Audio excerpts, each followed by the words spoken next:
सुप्रभात बच्चों आज हम कक्षा 5वीं के पाठ 10 का अध्ययन करेंगे, जिसका नाम है अहिंसा। अहिंसा होती है किसी से लड़ाई झगड़ा ना करना।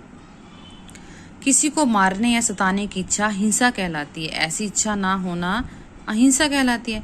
जब हमें किसी से मारने की इच्छा ही नहीं होती तो उस टाइम वो अहिंसा कहलाता है। हिंसा हत्या को जन्म देती है। हत्या करना पाप है, इसलिए अहिंसा को परम धर्म कहते हैं। अहिंसा को हमारा परम धर्म माना गया है, क्योंकि अहिंसा का मतलब होता है किसी से लड़ाई झगड़ा ना करना। महात्मा गांधी व्यक्तिगत और सामाजिक जीवन में अहिंसा और सत्य पर बड़ा बल देते थे। उन्होंने स्वाधीनता का संग्राम भी इन दोनों हथियारों से लड़ा। उनकी मान्यता थी कि हमें सत्य का सदा आग्रही होना चाहिए। यदि सत्याग्रह से काम ना चले तो असहयोग करो, बुरे का साथ छोड़ दो। यदि फिर भी सफलता ना मिले तो अवज्ञा करो, आज्ञा ना मानो। इसके साथ संघर्ष है, उनसे संघर्ष करो, किंतु किसी भी दशा में अहिंसा का पल्लू मत छोड़ो। महात्मा गांधी जी मानते थे कि हमें सच्चाई के रास्ते पर चलना चाहिए और सत्याग्रह से काम चलाना चाहिए। अगर सत्याग्रह से काम ना चले तो असहयोग करें, अर्थात उसका साथ ना दो। हमें बुरे का साथ छोड़ देना चाहिए और यदि फिर भी सफलता ना मिले तो हमें उनकी आज्ञा नहीं मानना चाहिए। संघर्ष करते रहो, पर अहिंसा का पल्लू मत पकड़ो, किसी से लड़ाई झगड़ा ना करो। अहिंसा के 3 रूप हैं जो उत्तरोत्तर श्रेष्ठ हैं। किसी को अपने शरीर द्वारा कष्ट पहुंचाने की इच्छा ना करना शारीरिक अहिंसा है। जब हम किसी के शरीर को कष्ट नहीं पहुंचाते तो वो शारीरिक अहिंसा है। और जब हम किसी को वाणी से कष्ट नहीं पहुंचाते, किसी के साथ कड़वा ना बोलें, प्यार से बात करें, तो वो वाचिक अहिंसा है। जब हम किसी के प्रति अपने मन में बुरा नहीं सोचते, वो मानसिक अहिंसा है।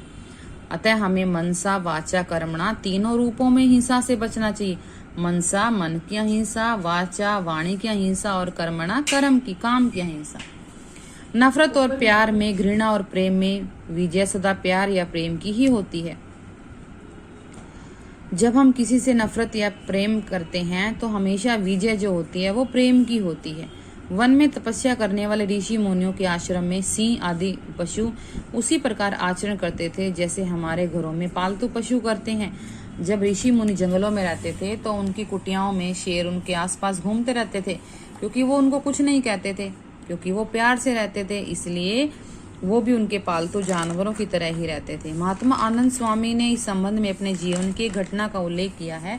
अब आनंद स्वामी जी अपने जीवन की घटना के बारे में बताते हैं। सन्यासी बनने के बाद उन्हें एक लगन रही कि जगत गुरु दयानंद ने जिन जिन स्थानों पर तप किया है उन्हें देखें।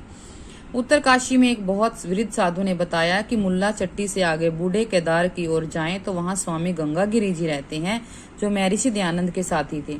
आनंद स्वामी उत्तरकाशी से मुल्ला चट्टी गए। 17 मील ऊपर वहां इतना घना जंगल कि दिन के समय भी मार्ग दिखाई ना दे। 3 घंटे के बाद साधु के दर्शन हुए। ये उस गंगागिरी के शिष्य थे। वे आनंद स्वामी को कुटिया में ले गए। वह शिला दिखाई जिस पर बैठकर स्वामी दयानंद ध्यान लगाते थे। आनंद स्वामी ने उस पर बैठकर ध्यान लगाया। ध्यान के पश्चात आंखें खोलने पर उन्होंने एक विशाल शेर अपनी ओर आता दिखाई दिया। साधु महात्मा अपनी कुटिया के बाहर बैठे थे। उन्होंने आवाज देकर कहा कि यह सिंह आ गया है। वे बोले, घबराने की जरूरत नहीं, यह सिंह तुम्हें कुछ नहीं कहेगा। आनंद स्वामी आधी आंख से सिंह की ओर देखते रहे। वह उनके पास से निकलकर साधु के पास चला गया। साधु ने उसकी पीठ सहलाई, उसके पांव खुजाए, उसके सिर पर हाथ फेरा, उसे प्यार किया। शेर उधर चला गया। इसी साधु ने बताया कि दयानंद इसी प्रकार सिंहों से प्यार करते थे। वास्तव में यदि हमारे मन में दूसरों की सताने की भावना ना हो, प्यार की भावना हो, तो दूसरों के हृदय में भी यह भावना का संचार होता है। इसलिए अहिंसा को इसलिए परम धर्म कहा गया है। अहिंसा से सब वैर, भय और आशंका दूर हो जाती है। तो जब हम किसी के प्रति प्रेम का विचार रखते हैं, प्रेम की भावना रखते हैं हमारे मन में, तो सामने वाला व्यक्ति भी हमसे प्रेम से ही बात करता है और वो हमें नुकसान पहुंचाने की जरूरत नहीं करेगा। तो इस पाठ में हमने अहिंसा के 3 रूप पढ़े। अहिंसा के बारे में पढ़ा कि हमें किसी से वैर नहीं रखना चाहिए, सबसे प्यार से बात करनी चाहिए और हमें अपने मन से, अपनी वाणी से, अपने कर्म से किसी को दुख नहीं देना चाहिए। धन्यवाद।